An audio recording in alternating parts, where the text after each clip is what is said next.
Bueno, Freud va a hablar de otra pulsión, que es la pulsión de investigar, que también va a estar en la infancia entre los 3 y los 5 años y va a dar lugar a diferentes teorías acerca de la sexualidad de los adultos.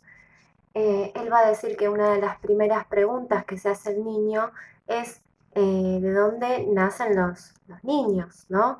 Y esto aparece generalmente, va a decir, cuando aparece un hermanito, un primito nuevo, bueno, ¿de dónde salen los niños? Y una de las teorías puede llegar a ser que la mamá comió algo que le hizo mal y que el niño sale como las heces por la defecación. O sea, los niños van a ir construyendo teorías acerca de la sexualidad.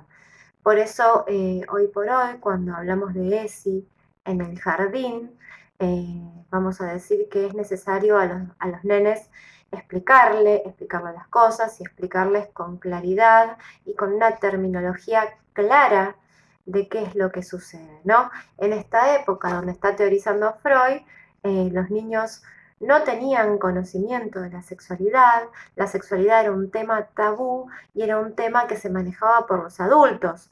Eso no hacía que un niño no elabore una teoría y no se dé cuenta, por ejemplo, de que alguien de su familia o su mamá está embarazada, le crece la panza, ¿no? Imagínense en esa época que las teorías eran, bueno, el bebé nació por la cigüeña, imagínense este niño que no se la creía. No había habido ninguna cigüeña y a la mamá le había crecido la panza y después le había salido un bebé. Entonces, alguna construcción, por esta fuerza de empuje constante que lo impulsa a investigar acerca de lo que no sabe y sobre todo de aquello que es tan tabú en ese momento, lo va a llevar a elaborar diferentes teorías. Otra teoría, como les decía antes, es en el varón y en la mujer, esto de la diferencia anatómica. Freud va a decir que el varoncito al principio se esfuerza por creer que todos tienen pene, que todos, tanto hombres como mujeres, tienen pene. Después va a descubrir, a pesar de verlo y negarlo, de entrar en un mecanismo de negación, va a descubrir que finalmente las mujeres no tienen o que tienen algo más chiquito. Entonces va a elaborar teorías acerca de por qué la mujer no tiene o por qué la mujer lo perdió. Después va a pensar y se va a dar cuenta que su mamá tampoco tiene y que lo perdió. Y cuando sucede esto, va a elaborar teorías acerca de por qué su mamá no tiene y van a hacer esto de la amenaza de castración. Si te portás mal, lo vas a perder. En cambio, en la niña, va a decir la niña ya cuando se da cuenta que el varón tiene algo que ella no tiene, va a caer presa de la envidia del pene. Entonces va a decir Freud, y acá sí es bien machista, va a decir que las mujeres desde el inicio están tomadas por esto de la envidia del pene, de no tener eso que el varón tiene, y atravesadas por la falta de eso que el varón tiene porque ellas lo perdieron. Bueno, estas son teorías, ¿no? Teorías de Freud, teorías acerca de las teorías que elaboraría un niño. A la vez va a haber otra teoría que él menciona, que es la teoría sádica del comercio sexual. Va a decir que si un niño puede llegar a ver o captar, y sobre todo en esta época donde la tecnología está tan avanzada, los niños rápidamente se enteran o pueden llegar a ver algo del comercio sexual y a la vez no van a tener el apoyo simbólico de palabras para entender lo que está sucediendo, entonces va a decir que el niño en ese momento elabora una teoría acerca de una concepción sádica del comercio sexual entre adultos.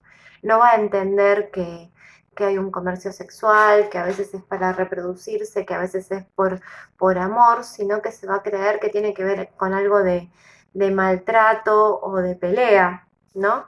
Eh, Él todo esto lo va a elaborar a partir de sus pacientes adultos que van al consultorio y comienzan a asociar libremente y llegan a ciertas ideas que se desarrollaron o ciertas huellas némicas o marcas que son infantiles, son recuerdos infantiles y a la vez recuerdos infantiles traumáticos.